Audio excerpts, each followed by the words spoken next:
आज की इस वीडियो में हम भगवान श्री कृष्ण के जन्म के बारे में वर्णन करेंगे। तो वीडियो को शुरू करते हैं बिना किसी देरी को। तो त्रेता युग में भोजवंशी राजा उग्रसेन मथुरा में राज्य करता था। उसके अति पुत्र कंस ने उसे गद्दी से उतार दिया और स्वयं मथुरा का राजा बन बैठा। कंस की एक बहन देवकी थी, जिसका विवाह वासुदेव नामक यदुवंशी सरदार से हुआ था। एक समय कंस अपनी बहन देवकी को उसकी ससुराल पहुंचाने जा रहा था। रास्ते में आकाशवाणी हुई, हे कंस, जिस देवकी को तू बड़े प्रेम से ले जा रहा है उसी में तेरा काल बसता है। इसी गर्भ में उत्पन्न आडवा बालक तेरा वध करेगा। ये सुनकर कंस वासुदेव को मारने के लिए उद्यत हुआ। तभी देवकी ने उससे विनयपूर्वक कहा, मेरे गर्भ से जो संतान होगी उसे मैं तुम्हारे सामने ला दूंगी। कंस ने देवकी की बात मान ली और मथुरा वापस चला गया। उसने वासुदेव और देवकी को कारागृह में डाल दिया। वासुदेव देवकी के एक एक करके 7 बच्चे हुए और 7 को जन्म देते ही कंस ने मार डाला। अब 8वां बच्चा होने वाला था कि कारागार में उन पर कड़े पहरे बैठा दिए। उसी समय नंद की पत्नी यशोदा को भी बच्चा होने वाला था।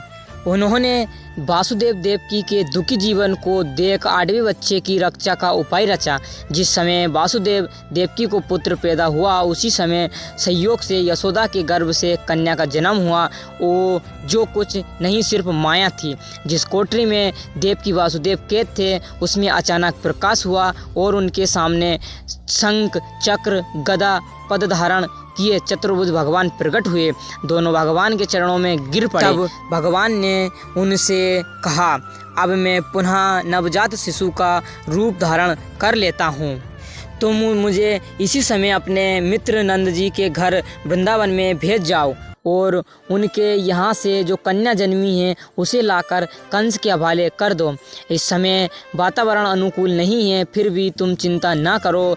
जागते हुए पहरेदार सो जाएंगे, कारागृह के फाटक अपने आप खुल जाएंगे और उफनती अथाई यमुना तुमको पार जाने का मार्ग देगी। उसी समय वासुदेव नवजात शिशु रूप श्री कृष्ण को सूप में रखकर कारागृह से निकाल पड़े और अभय यमुना को पार कर नंदी जी के घर पहुँचे। वहाँ उन्होंने नवजात शिशु को यशोदा के साथ सुला दिया और कन्या को लेकर मथुरा आ गई।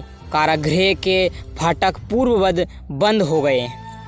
अब कंस को सूचना मिली कि वासुदेव देवकी को बच्चा पैदा हुआ है।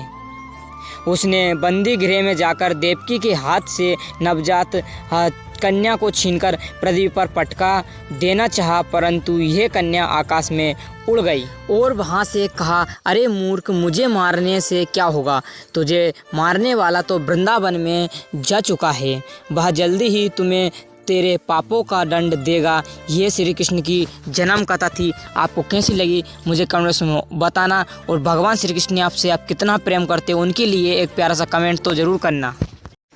पूरी 2 दिन की मेहनत के बाद ये कहानी मैं आपके सामने लाया हूँ और मैंने आपको बताया श्री कृष्ण की पूरी बाल लीला, उनके जन्म से और उनकी लीलाओं तक का मैंने गाना आपको बताया। अब आपको कैसी लगी ये कहानी मुझे कमेंट्स में जरूर बताना और चैनल पर पहली बार हो तो चैनल को सब्सक्राइब कर लेना। आपका प्यारी मेरे लिए काफ़ी है। ऐसे ही भगवान की इंटरेस्टिंग कहानियाँ फैक्ट देखने के लिए चैनल को अभी सब्सक्राइब कर लीजिए। ऐसे ही और भी आगे अच्छी कहानी आपके सामने लाता रहूँगा।